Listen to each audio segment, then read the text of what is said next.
जया एकादशी व्रत कथा। गांडीवधारी अर्जुन ने कहा, हे भगवान, अब कृपा कर आप मुझे माघ माह के शुक्ल पक्ष की एकादशी के संबंध में भी विस्तार पूर्वक बताएं। शुक्ल पक्ष की एकादशी में किस देवता का पूजन करना चाहिए तथा इस एकादशी के व्रत की क्या कथा है, उसके करने से किस फल की प्राप्ति होती है। भगवान श्री कृष्ण ने कहा, हे अर्जुन, माघ माह के शुक्ल पक्ष की एकादशी को जया एकादशी कहते हैं। इस एकादशी के उपवास से मनुष्य भूत, प्रेत, पिशाच आदि की योनि से छूट जाता है। अतः इस एकादशी के उपवास को विधि अनुसार करना चाहिए। अब मैं तुमसे जया एकादशी के व्रत की कथा कहता हूँ। ध्यानपूर्वक श्रवण करो। एक बार देवताओं के राजा इंद्र नंदन वन में भ्रमण कर रहे थे। चारों तरफ किसी उत्सव का सा माहौल था। गांधर्व गा रहे थे और गंधर्व कन्याएं नृत्य कर रही थी। वहीं पुष्पवती नामक गंधर्व कन्या ने माल्यवान नामक गंधर्व को देखा और उस पर आसक्त होकर अपने हाव भाव से उसे रिझाने का प्रयास करने लगी। माल्यवान भी उस गंधर्व कन्या पर आसक्त होकर अपने गायन का सुरताल भूल गया। इससे संगीत की लय टूट गई और संगीत का सारा आनंद बिगड़ गया। सभा में उपस्थित देवगणों को यह बहुत बुरा लगा। यह देखकर देवेंद्र भी रुष्ट हो गए। संगीत एक पवित्र साधना है। इस साधना को भ्रष्ट करना पाप है। अतः क्रोधवश इंद्र ने पुष्पवती तथा माल्यवान को शाप दे दिया। संगीत की साधना को अपवित्र करने वाले माल्यवान और पुष्पवती, तुमने देवी सरस्वती का घोर अपमान किया है। अतः तुम्हें मृत्युलोक में जाना होगा। गुरुजनों की सभा में असंयम और लज्जाजनक प्रदर्शन करके तुमने गुरुजनों का भी अपमान किया है।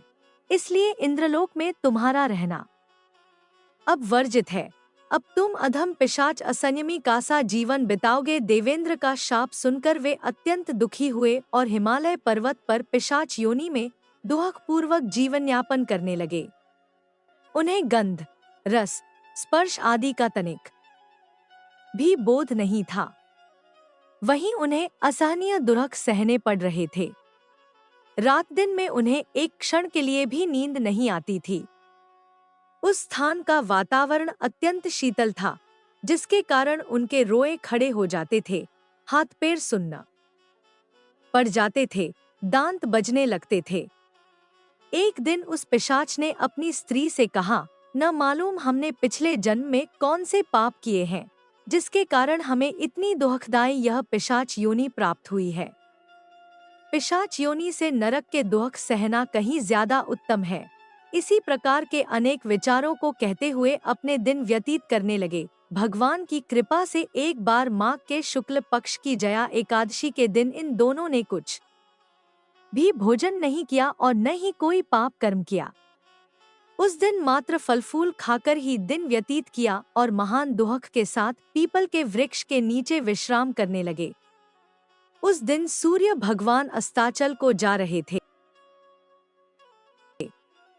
वह रात इन दोनों ने एक दूसरे से सटकर बड़ी कठिनता से काटी।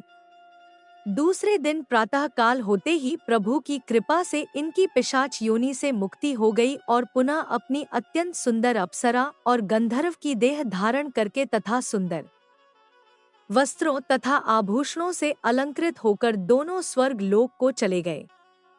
उस समय आकाश में देवगण तथा गंधर्व इनकी स्तुति करने लगे। नागलोक में जाकर इन दोनों ने देवेंद्र को दंडवत किया। देवेंद्र को भी उन्हें उनके रूप में देखकर महान विस्मय हुआ और उन्होंने पूछा, तुम्हें पिशाच योनि से किस प्रकार मुक्ति मिली? उसका पूरा वृत्तांत मुझे बताओ। देवेंद्र की बात सुन माल्यवान ने कहा, हे देवताओं के राजा इंद्र, श्रीहरि की कृपा तथा जया एकादशी के व्रत के पुण्य से हमें पिशाच योनि से मुक्ति मिली है।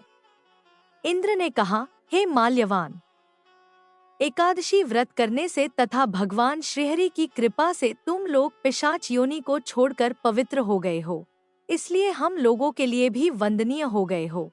क्योंकि शिव तथा विष्णु भक्त हम देवताओं के वंदना करने योग्य हैं। अतः आप दोनों धन्य हैं।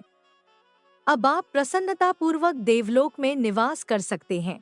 हे अर्जुन, इस जया एकादशी के उपवास से कुयोनी से सहज ही मुक्ति मिल जाती है। जो मनुष्य इस एकादशी का व्रत कर लेता है, उसने मानो सभी तप, यज्ञ, दान कर लिए हैं। जो मनुष्य श्रद्धापूर्वक जया एकादशी का व्रत करते हैं, वे अवश्य ही सहस्र वर्ष तक स्वर्ग में वास करते हैं।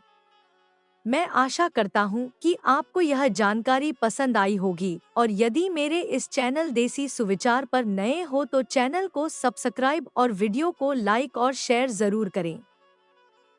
साथ ही कमेंट बॉक्स में जय जय श्री कृष्णा लिखना ना भूलें। धन्यवाद।